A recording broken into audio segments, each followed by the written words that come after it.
Welcome back to your daily dose of discovery. Let's unravel today's intriguing question. Determining the exact moment of pregnancy is complex due to biological variability. However, you can get a close estimate by tracking ovulation and intercourse dates.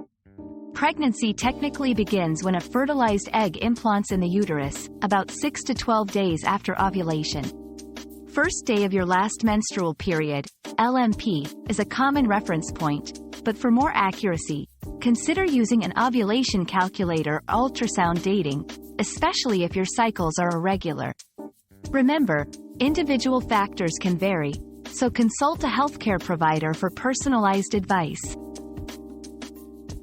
We've quenched today's curiosity, but there's always more to learn. Keep the curiosity alive by subscribing and joining us for our next adventure.